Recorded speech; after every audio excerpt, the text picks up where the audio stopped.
Riddle me ree. I was afraid, and they gave me guts. I was alone, and they made me love. Round that wild heat they built a furnace, and in the torment smelted me. Out of my fragments came design. I was assembled, I moved, I worked, I grew receptive. Thanks to them, I have fashioned me. Who am I? Good morning, everybody. This is the BBC Home Service. Here is the first news bulletin for today, Saturday, December the 14th. This is Joseph Macleod reading it. The pursuit of the defeated Italian army goes on according to plan. General Wavell's message to his troops before the engagement began... Joseph Todd Gordon Macleod, a much-loved and much-trusted voice in some of Britain's darkest days. A warm voice, said by many to have the sonority of the cello, and now, at 71, even darker brown and mellow. Joseph Macleod was an actor and theatre historian before he became a famous broadcaster. While he was with the BBC, he wrote poetry under the pseudonym Adam Drinan, and ever since he left the microphone, he's continued to write poetry and prose in his own name. He's married to the Italian sculptor Maria Teresa Macleod, and lives on a hilltop in the village of Trespiano, near Florence. Joseph, you describe yourself in Who's Who as a play producer and dramatist. Is that how you think of yourself, or is it as a writer, as a former actor, as a broadcaster, or what? I would say as a poet, principally, and secondly, theatre historian. Acting I wasn't all that good at. I had my moments, I suppose, but I was much more interested in production, and I had my own theatre, and then I lost it. And the kind of stuff I was doing was what we used to call experimental in those days. It didn't mean experimenting on the audience and see how many dirty words they'd accept. It was very highly stylized stuff, more ballet than theatre in a sense. And there was we were a very small group. We were very well known all over the world. People used to come from Russia and America and things to see what we were doing. But the general public didn't stand for it, and there was no room for me anywhere. So I went into the BBC. Lots of people in those circumstances went into the BBC in those days. Well, it was a wonderful job, you see. A person who had not trained to anything, as most of us were, highly cultured in our spare time, so to speak. There was not much you could get a job in. The BBC is an ideal place because lots of people thinking like yourself, and gentlemanly hours, for goodness sake. If you had to work all night, that's to say from 6 o'clock till 12 o'clock, there were great sandwiches piled up waiting for you, and coffee in thermos flasks, and things. You'd had supper already. Everything laid on. Real gentleman's life it was. When the war came, it was a bit different. Did you find it rewarding working for the BBC? Oh, yes, enormously, especially in music. I was paid to listen to private concerts that most people would have given guinea or 2 guinea tickets. I mean, marvelous education in music.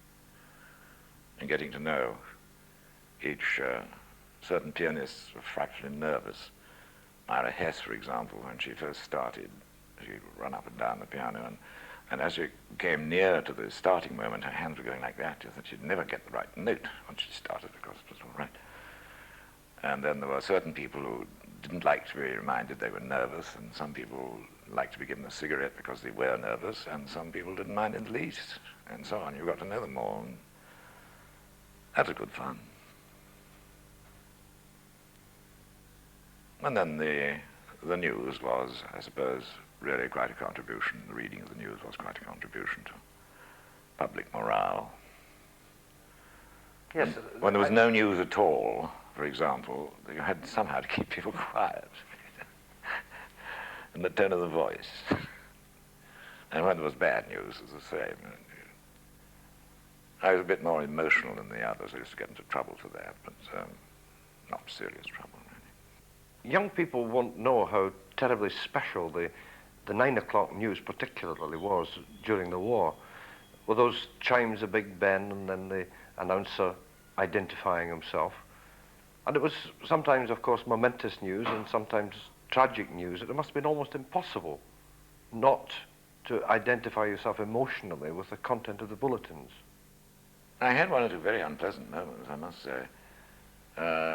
My first wife was going out to dinner, private dinner, with Helene Stubbs, Bernard Stubbs' wife.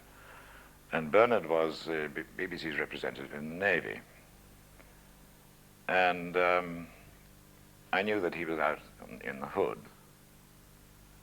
And as we were going, my wife was going away. Hadn't gone on duty then. She said, well, goodbye, and read a nice news because Helen and I will be listening. So I went there, and it wasn't very much news. And then at the last minute, the Admiralty dispatches came in always, just before we got into the studio. Sometimes there was no time to read them. This occurred just as I was leaving the newsroom. The Admiralty announces the loss of HMS Hood with no survivors. I thought, goodness, what do I do about this? However, we got over it all right, but yeah. Yes, and then one was a little bit involved. One tried not to be. I remember the Graf von Spee was captured, sunk. No, it was captured in somewhere in South America. Montevideo. Montevideo, that's right. And a few days later, we heard that the captain had committed suicide.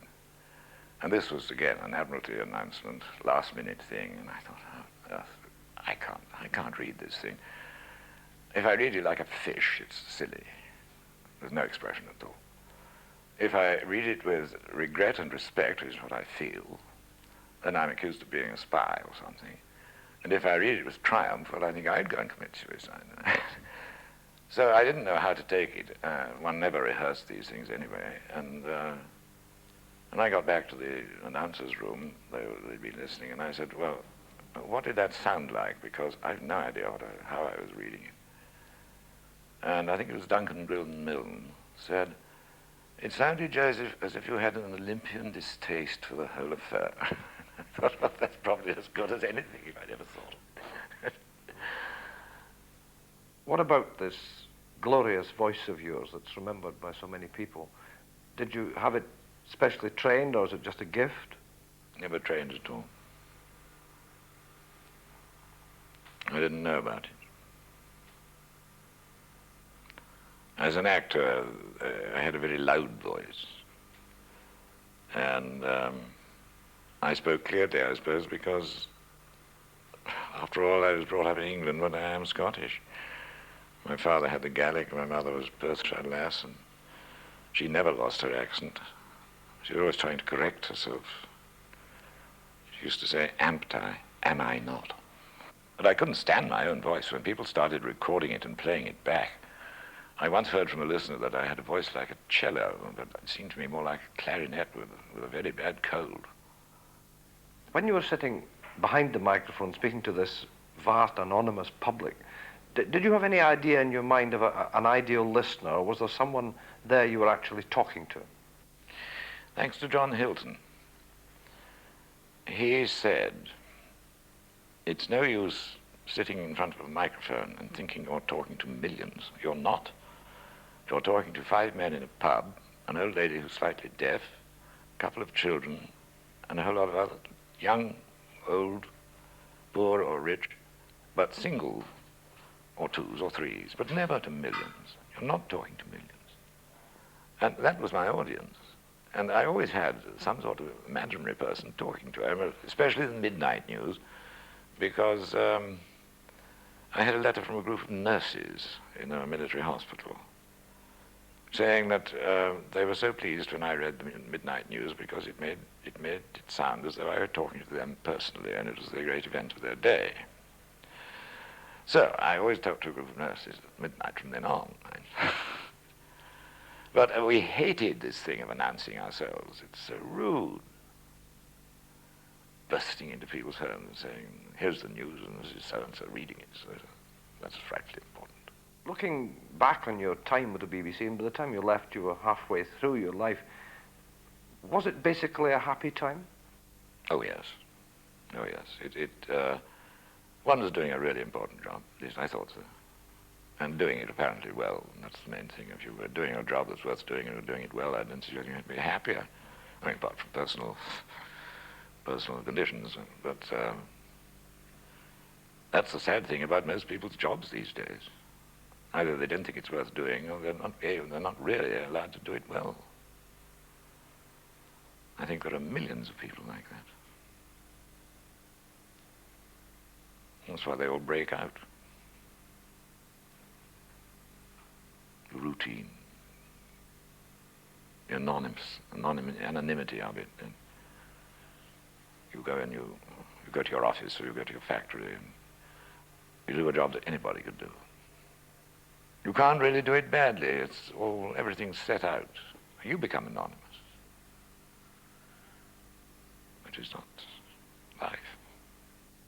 Do you feel that if you'd persevered, or if circumstances had been different, that you would have actually preferred a life in the theatre?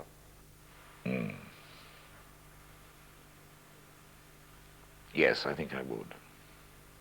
How much do you think of your creative energy has been dissipated over the years? Is there still a great deal to say and do? Not so much as I used to have, no. I could hardly be bothered to finish one work. I want to get on to the next. And now weeks and months go by without I'm doing anything at all. And that's bad.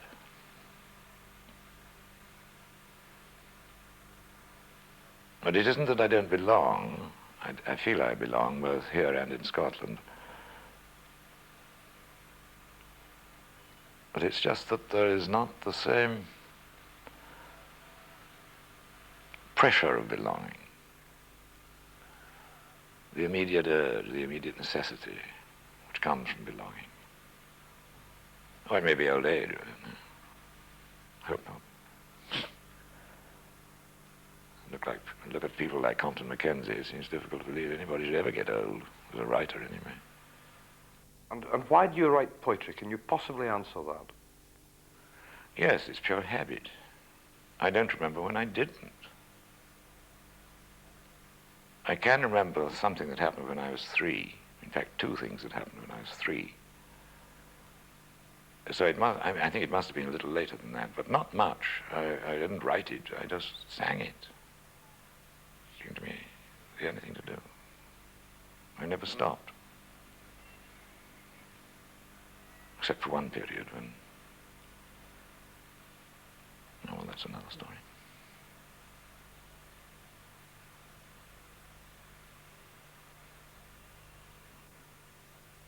The fun of poetry, the actual fun of the words when they start working. It's nothing to do with you at all. It's the words. Sometimes you think you've got the right word and it doesn't sound right. Literally, it doesn't sound right. You leave it and you come back to it and then you find that the thing that you've written down is wrong and the right word sounds just like it, but it's different, you know? That sort of thing. The thing was already written and you misheard it. Introduction as location. A rose may be a rose, but it's pruned to mathematical buds. No olive tree is any other. Each answers to each blade touch, not as the desk instructs. An olive tree maintains its youth, despite disease, disdain, disuse. Even when balding of its fruits, up from its birth reserve it pushes pubescent wills of root. Expand then. Though by self-right powers buds choose themselves as leaves or flowers, groves beget your personal boughs. To an unborn child, whichever you are, woman or man, whoever you are, already you are. 5 months shaping, to shape and be shaped by the shapes of the world. We of the world can show you the contours only, never the footsteps. Already your way of walking has curdled in you. You may greet the year 2000, may tour the moon, or find God, may measure thought, or merely live. You gathering of beauty, you handful of giant, and nobody like you before or to come, you one new space spot of continuing eternity in the womb of love. But whatever you may be signaling already, from your wired brain to flickering life, kicking, thrusting to be our daughter, our son, my formed hand feels you and futures you, first of the fluid rampart, fluid into the fluidity of our world, which we did not make, but did not succeed in remaking. This little statue has been through the great flood, the Florentine flood of 1966. Just before that, there was British Week, when British artists were asked to allow some of their works to be put in shop windows all over Florence. And my wife took this down, and it was in a shop that sells baby linen and women's clothes and mothers' stuff and all the rest of it. And the shop was pretty well destroyed. But this thing apparently floated round on the filthy mess called Melma, which was partly water, partly mud, and all the things, horrible things you can think of in a flood in a great city.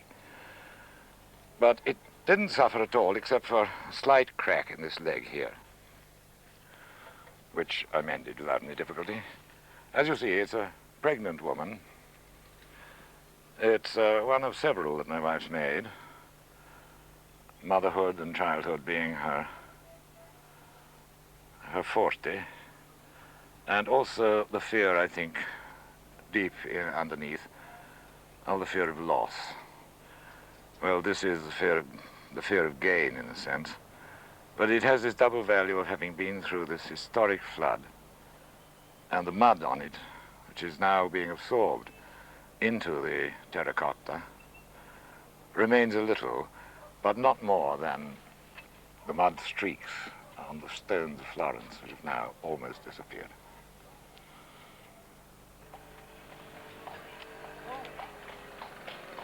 Why have you liked living in Florence so much? Well, there are so many reasons.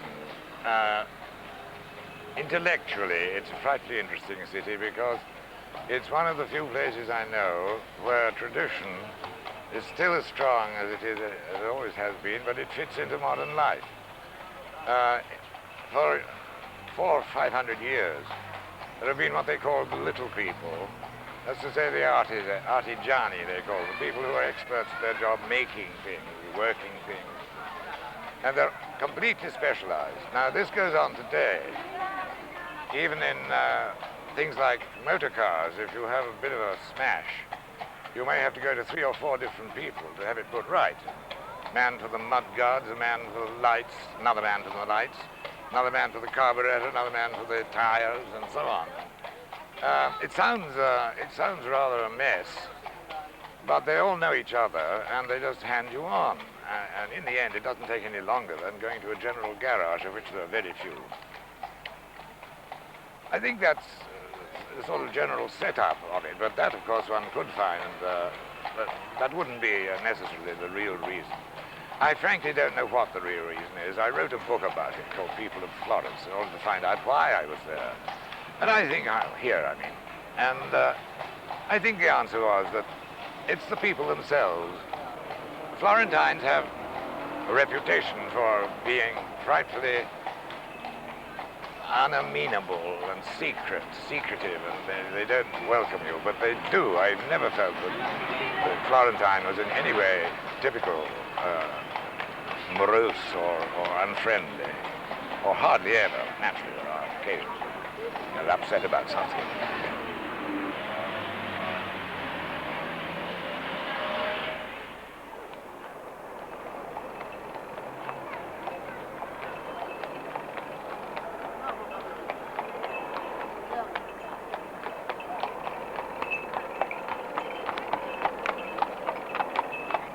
These sayings about cities are universal in Italy. The Genoese are supposed to be frightfully mean, stingy,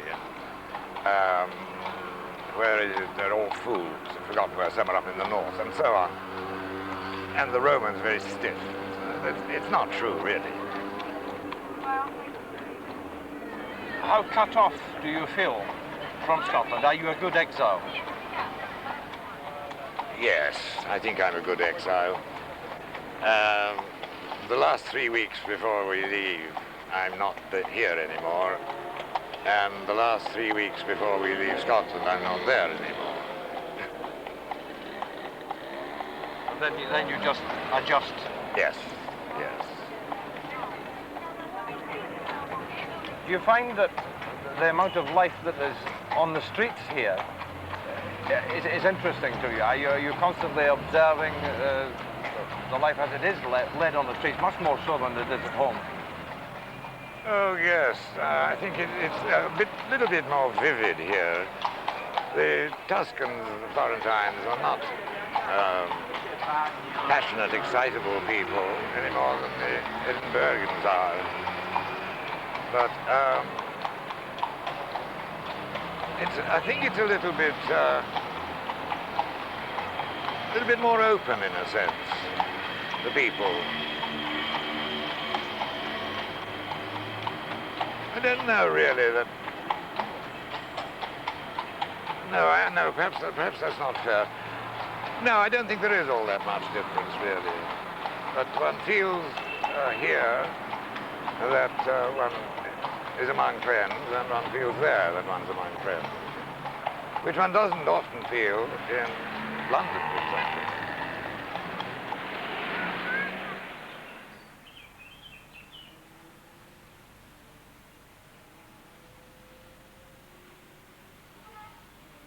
Have you managed to keep abreast of recent developments in Scottish poetry?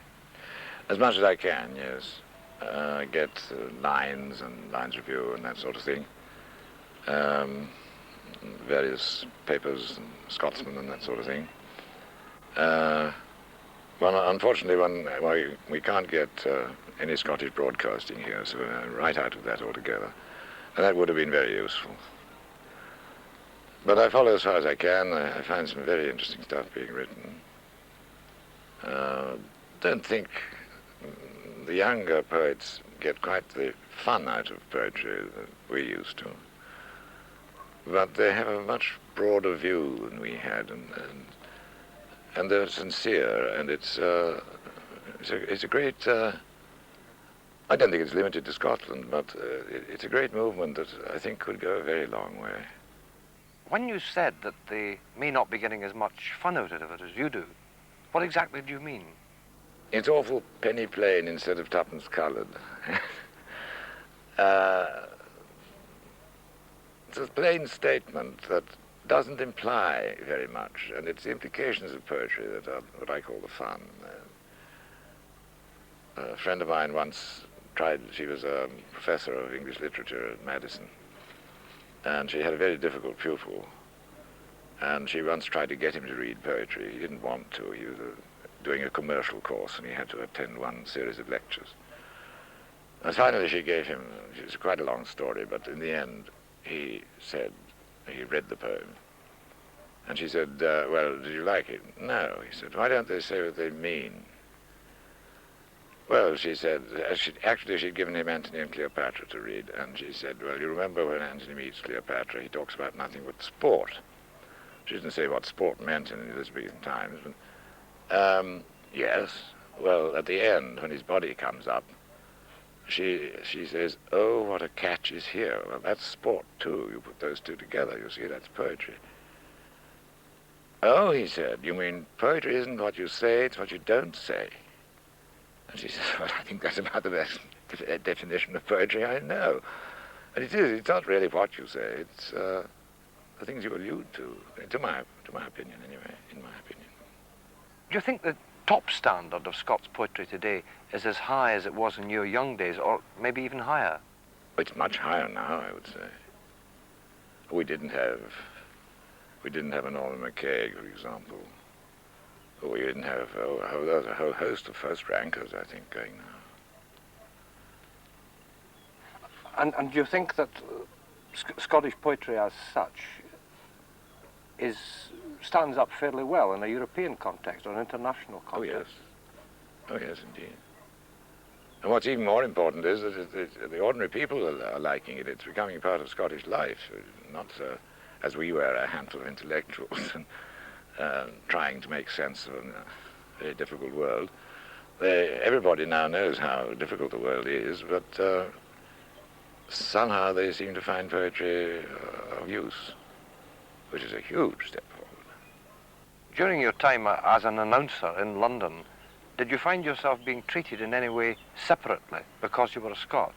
Rather obviously a Scot. Oh, yes, I used to have my pronunciation called attention to by the experts. I remember at one time when I was in trouble with my employers, I got through the grapevine that was very kindly supplied to me of what was going on the other side, so to speak. The fact that I was not allowed to read Victory Report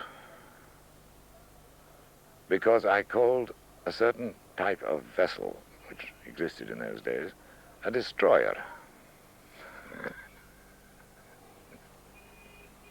This is true. Got round to my ears. What does being a Scot, this strange animal, what does it mean in precise terms?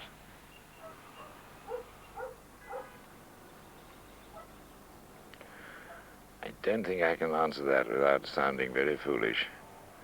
I would say almost everything. I was brought up at an English public school where I was laughed at for what they called my Scotch humour. Even so, I got to like some of the English. I went to an English university. I was always aware of being quite different, except the Scots I met, of course, and always longing to go back to work there. I tried 4 or 5 times and didn't succeed.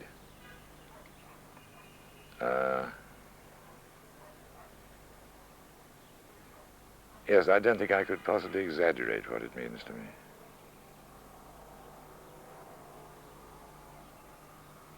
A real exile from Scotland forever would be death. Not so much from Britain.